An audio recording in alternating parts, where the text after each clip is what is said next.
kind of cool. A bunch of different topics I want to talk about. I'm going to try to take up not a lot of time doing it. I'm going to try to make it very clear cut. My name, for those who don't know, is Mr. Anderson, Rob Anderson. I am the co-creator and writer of Fetish Babies. One of the things that we wanted to focus on tonight was the fact that for some reason, no matter what I do, I keep getting restrictions from Facebook for trying to promote Fetish Babies. So, okay, let's jump right into it. Let me show you exactly the image that recently got us in trouble. Now, mind you, we ran this very image back in January and February without the added stuff. Like, I actually added now on Kickstarter and put the giant K there. So we added that. Now, people have thought that this was too sexually explicit. Now, I don't see it as that. I think it's on a line, but I don't think it's any worse than anything I see on social media. But, you know, the argument was made that, oh, this depicts sexuality. Now, is BDSM and bondage instantly sexuality? I disagree with that. We talk about Viagra. I see all these alternate covers with girls half naked and dressed up, and it's disturbing to think that instantly we're going to call this too raunchy and too over the line. I don't see it, but okay. Let's just say that you guys want to see it that way. This is too far. I don't agree. Okay, cool. You guys want to call this too far? Let's talk about more moderate stuff. Let's talk about Comics Unknown. Did a wonderful piece about us. Really, really well written.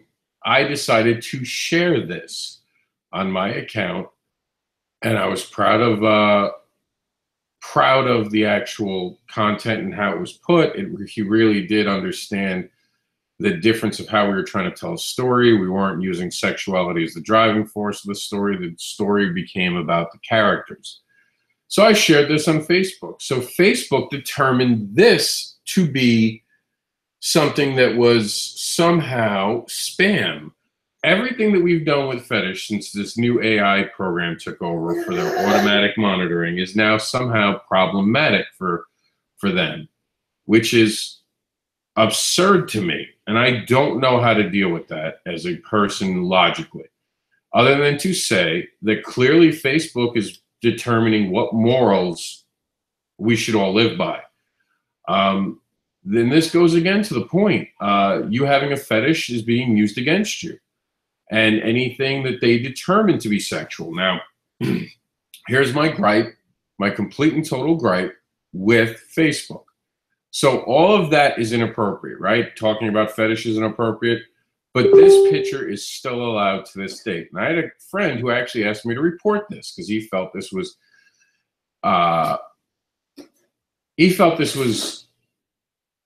inappropriate for Facebook. I'm trying to think of a nice way to put it because he put it a lot more loudly. And he said it was disturbing, and he'd reported it, and they said that it was okay. And I didn't. He was like, just report it for me. Maybe if enough people reported it, it'll be okay. So I reported it, and Facebook said this is fine. So Facebook says this is fine, but this isn't. This is okay, but this isn't okay. So I'm boggled my mind. So, okay, again, this is okay, but talking about, this review of Fetish Babies is somehow spam.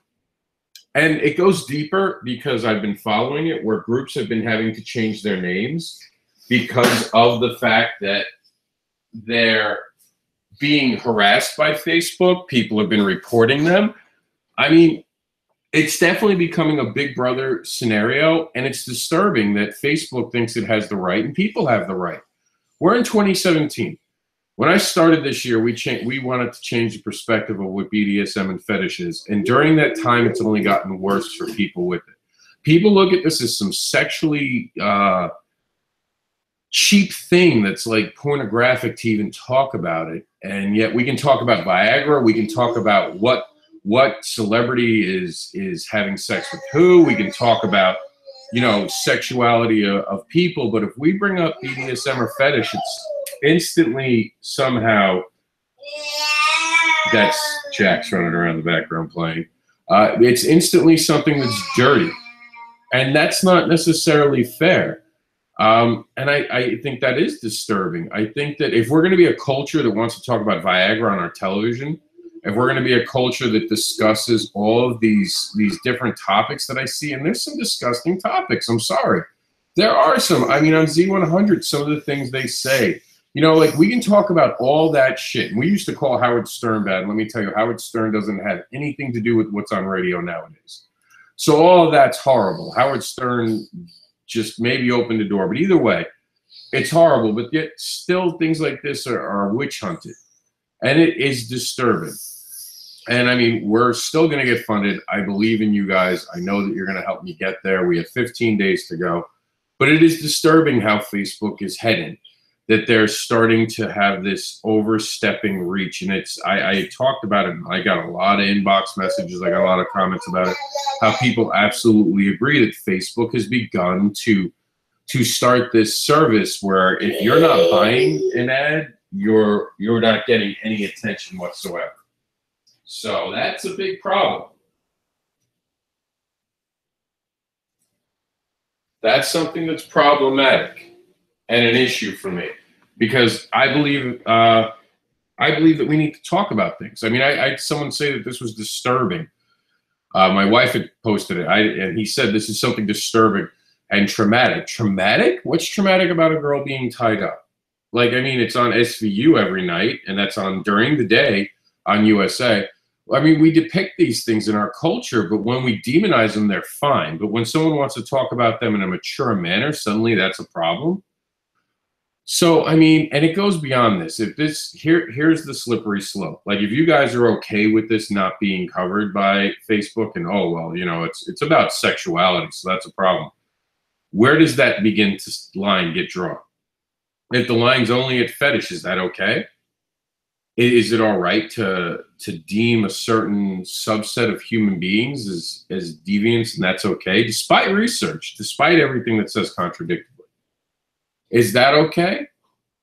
And that's something we have to remember. I mean, if we're living in a world where we can post pictures like this on Facebook, and I don't care if you love Trump or hate Trump, you have to admit that this is inappropriate to do for a standing president. There is a way to do this tastefully, and this is not tasteful. So this is appropriate on Facebook, but this isn't. Someone's going to have to explain that to me really slowly. And even worse, this is appropriate, but a review about a comic book is inappropriate now. Again, I'm not that smart, apparently. You know, I look at it as a big brother technology trying to tell people what's okay, that will change with the wind, and only if we can do it. And look, I'm not advocating anyone to leave Facebook. That's just ridiculous, and even I know that. I don't know what the ultimate answer is. I just don't like the direction. You know, it's getting to, and I've seen other creators get hit with this. And this is the funny thing. They said that in their own standards, that any type of sexual activity, as long as it's based on an educational property, is perfectly fine to put on Facebook. So Fetish Babies is also part educational. So if Fetish Babies is part educational, then I'm not breaking the Facebook rules. But once again, this is not okay. But then this is okay. And I can't for the life of me understand how that's okay. But this isn't. And this is okay. But sharing a review about a comic book, and I'm talking about, I shared it to 4 places and it was marked as spam. How is that possible? It's disturbing, is what it is. And it's overreaching, and it goes to show the point I've been making, that people with fetishes are treated like shit. They're looked down on. People don't get it. It's just not about sexuality. And that's just the truth. Fetish and BDSM is not solely about sexuality. And if you think it is, you're missing the point behind it. It is much deeper. It is much more meaningful. And if you look at it that way, then you're not looking at it with, like the way that people who have fetishes are. And I invite you to read the book, because I think that you'll see there's so much more to it. It's just not putting on an outfit and playing a part. For some people, it's much deeper. But it's hard to be respected when society is trashing us. Like I said, we're going to cover a lot tonight. So I wanted to, you know, I won't beat a dead horse. I've said what I have to say about that topic, and I'll move on now. I just hope that you guys don't believe in the censorship that we've been seeing. Backing not just this project, but other projects is important. So please do so. For those who don't know what Fetish Babies is, take a minute and get to know. What happened? Sometimes surviving feels worse. I knew I was never in danger of dying, but I was in danger of having to live through those memories over and over again for years to come. A moment in time that I feared had stolen away my beloved fetishes. What happened? Who is Bruce? What's next? What happened? For months, people asked us after the release of Fetish Babies, what's next? Fetish Babies Aftermath is what's next. So, Fetish Babies Aftermath is what's next. And here's the important thing about Fetish Babies Aftermath, and I want to stress this. Fetish Babies Aftermath is all about what happens after she goes through abuse and how she deals with it. And I didn't plan this. There's no way to plan something like this, but that Harvey Weinstein story, which obviously illuminated the fact that abuse is more rampant than anyone likes to talk about,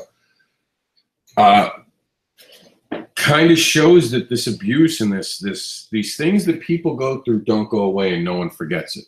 I know there's that hashtag Me Too, and for me, Me Too applies. I have been in situations which were sexually abusive. I'll go into them if anyone wants to know at a later time.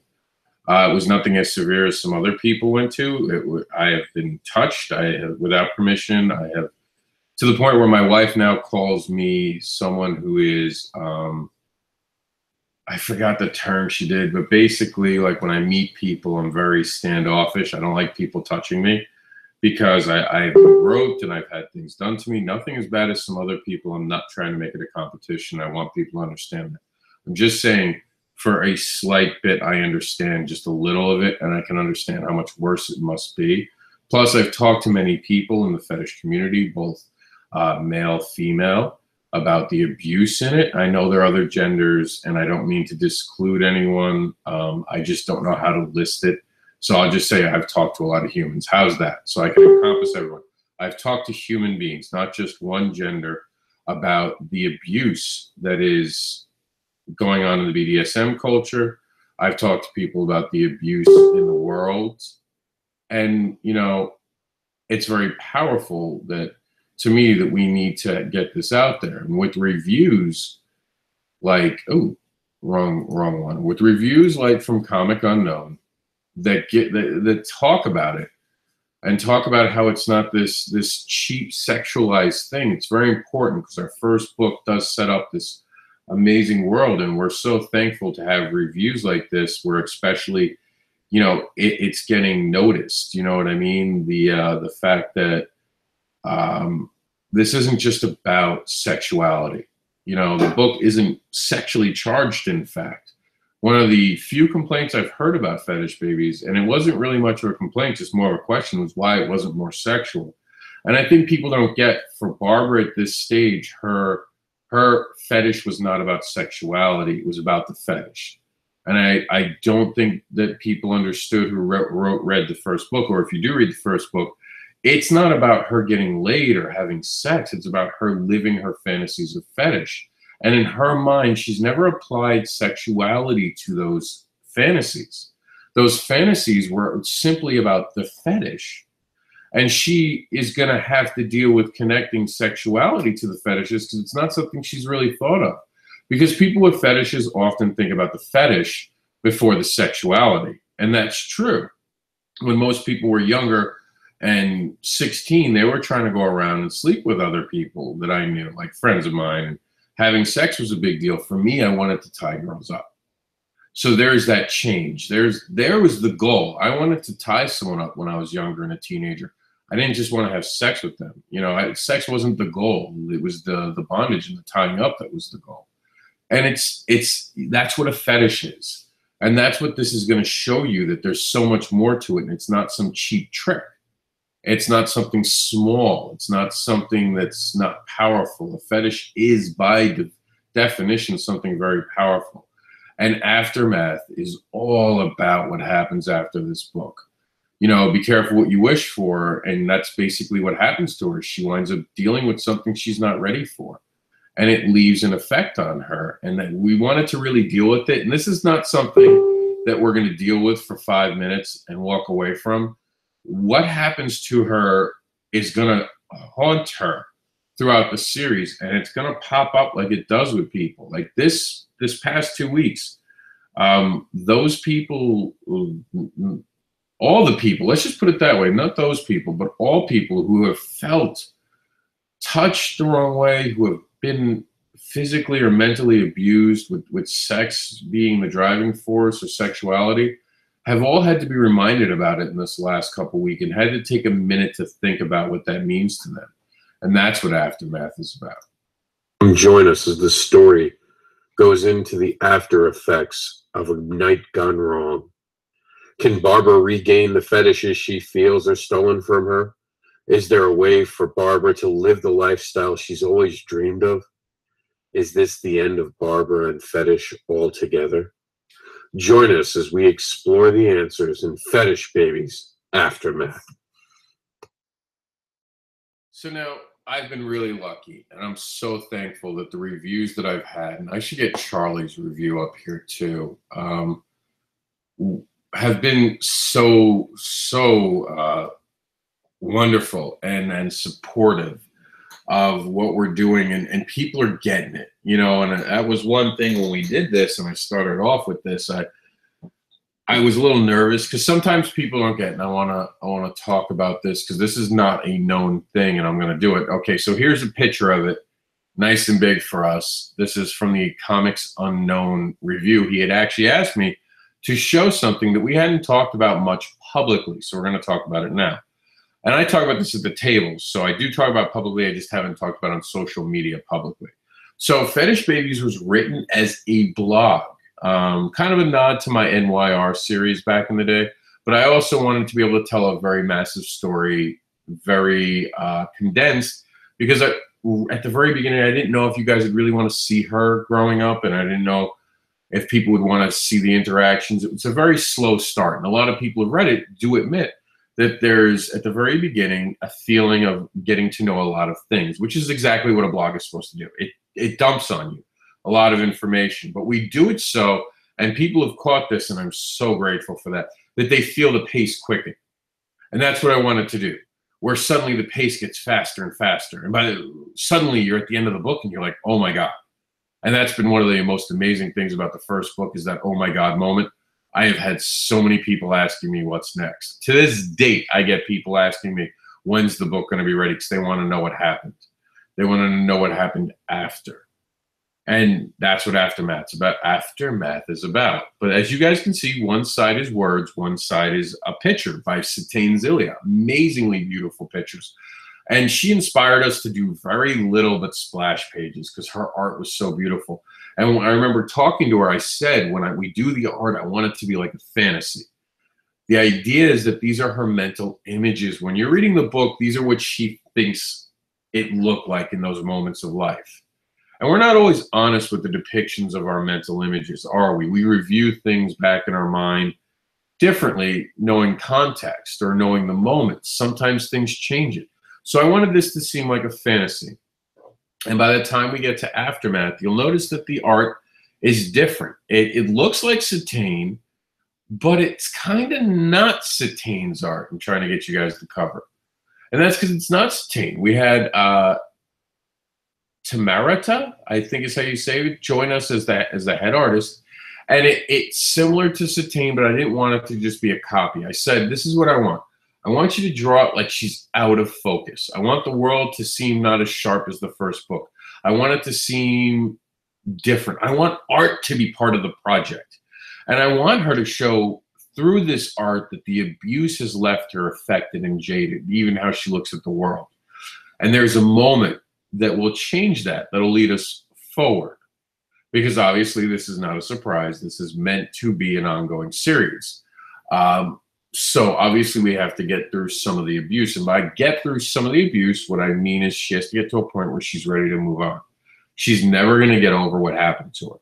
As long as I'm a writer on the project, it will always come up. One way or another, it's going to affect her. Because guess what? That's what abuse does. Abuse affects people for the rest of their life. And I wanted that to be something that people are grossly aware of. It's not going to be something that's, you know, over dramatic, and it's not going to be something that's in every issue per se. But as a writer, how she acts at times will affect it. And it's meant to be something that shows. And you can get over abuse. And, you know, I've had too much abuse in my life. And I don't talk about it a lot. A lot of shit I've been through. And I think that I'm a good human being now, and I don't think I let any of what's happened to me drive me. But with that in mind, there are moments where I see things differently than other people do. You know, during this whole sexual allegation thing, you know, I couldn't help but think of certain things I went through, and that's just how it is. You know, and that's kind of how it's going to affect the book. And you know, I think to give a nod to Jessica Jones did an amazing job. And I think that came out after we had finished Fetish Babies Jessica Jones at that point. But it was the first time I got to see abuse talked about so powerfully. I know they talked about it in the comics too, to their credit, but normally that doesn't happen. And of course, later on, it's not a thing anymore as she moves on. And I don't think people ever fully move on. And I think that's something that I wanted to make sure we didn't always have it just move on. And it's going to play a part in the character. With all the abuse that's been going on, I just wanted to talk about that and to talk about how we have to understand it. I wanted to take a moment to, let's see Charlie's review. Let me see Charlie. Or Chuck, I should say, as he goes by on our site. Let's see where Chuck is.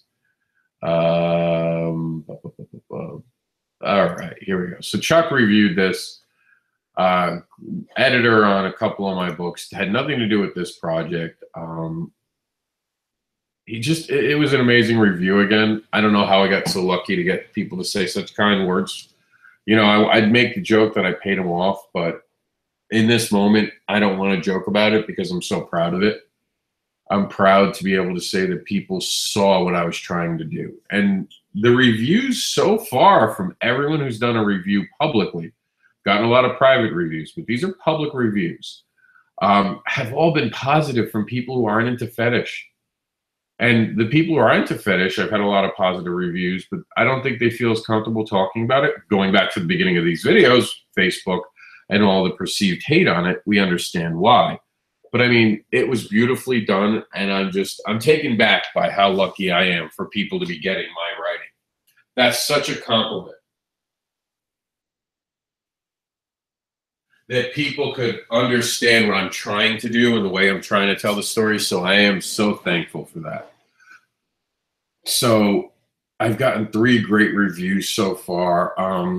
In person, I get people who thank me for, especially the people who read it. Like, people love the idea at the table. Right? We sell a good amount of books at tables. Not as many as, of course, I'd like to, but it's a hard topic to approach. But I mean, I can tell you this sells better than Jax the Anderson, which blows my mind.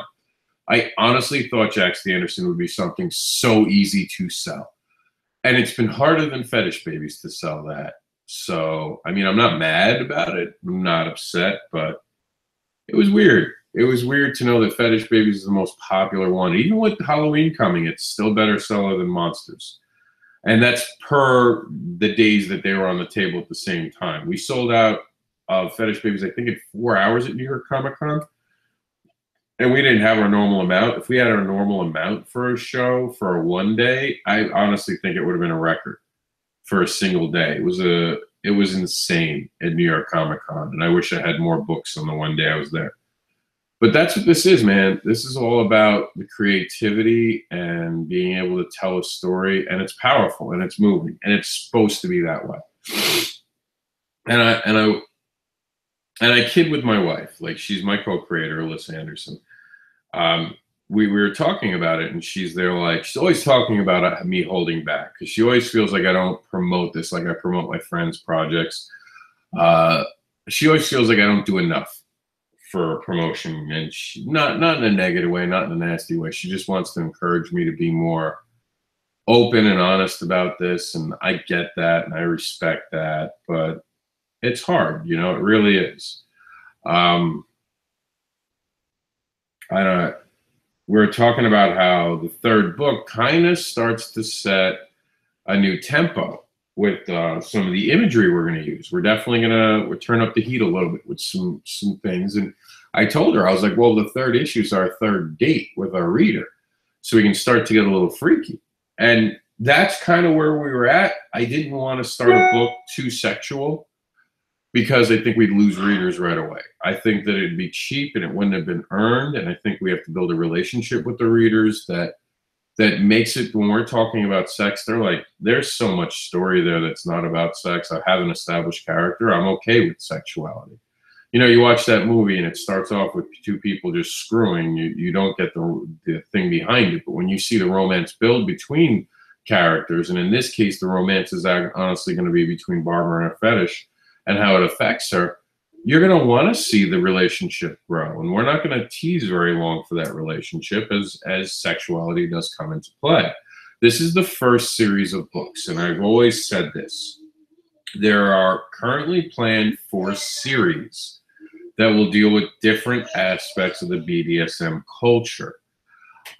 This was meant to be for newbies. This is meant to be a gateway drug, if you'd like, into the fetish, but also my love letter to the fetish community. The second series is a lot more complicated, and it's a lot deeper and darker into how we deal with things. The third series is going to be focused more on relationships. And then the fourth series is all about, once you have an established relationship, what happens next? So, you know, like growing older, maturing, being in a kind of relationship and that kind of stuff. So we're halfway through this. The third book is right behind it. And I mean, literally right behind it. So the third book is coming, and it's amazing. And we're going to wind up having this series, this first series, done by 4 great artists. Well, we don't know who the 4th artist is either because we haven't found them yet. We're not there yet. Once we wrap 2, I'll look for the artists for 4. But we wanted the art to be part of the project too, and we wanted to give an amazing feel for it. And we're very proud of this. I promise not to make this video go long, so I'm going to cut it off here. Thank you for tuning in. Remember, censorship is death. You know, even if you don't like something, we should be able to discuss it. And we should also be able to have the same standards for everything. We can't allow something like this and then call this negative. That's not how it works. George says, and George is from Comic Unknown. Be proud of your work, Rob. You have been able to accomplish something many probably couldn't. Thank you.